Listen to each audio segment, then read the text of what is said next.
এই দিবস 16ই ডিসেম্বর 2025। আমরা তেলিয়াপাড়া স্মৃতিসৌধ থেকে বেরিয়ে পরবর্তী গন্তব্যের জন্য রওনা হই। বিক্রয় প্রদর্শনী কেন্দ্র, তেলিয়াপাড়া টি স্টেট, সাতছড়ি জাতীয় উদ্যান, চুনারঘাটের উদ্দেশ্যে।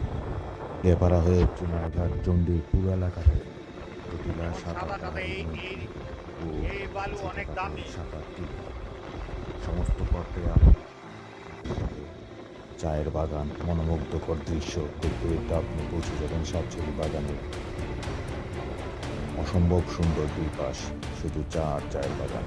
সাদা পাহাড়ি নদীগুলো, বালির নদীগুলো ইন্ডিয়ার ভারী দলের মাধ্যমে বালি নদীতে পৌঁছে। এই বালিগুলি খুবই দামি। দূর থেকে চণ্ডী যাওয়ার আগ পর্যন্ত মাঝে মাঝে ছোট আকারের টিলা, সাদা টিলা ও চোখে পড়বে। সাদা টিলে দেখতে দেখতে আপনি পৌঁছে যাবেন সাতছড়ি জাতীয় উদ্যানের কাছাকাছি। এই পথটাই ছিল পুরনো সিলেট যাওয়ার পথ। জগদীশপুর হয়ে এখন বর্তমানে সিলেট চলে যায় মানুষ। এই পথটাই খুবই কম যায় মানুষ সিলেট। আমরা দুপুর খাবারের জন্য সাতছড়ি বাগানের পাশে কয়েকটি হোটেল আছে, আমরা একটি হোটেলে দুপুরের খাবার আজকে খেয়ে নেব। আমাদের অটো রিক্সা চালক বলল মাসুম বিল্লা হোটেল।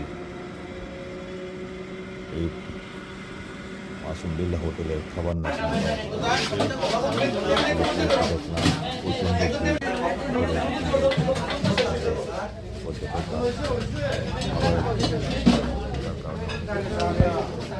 বসে খাবার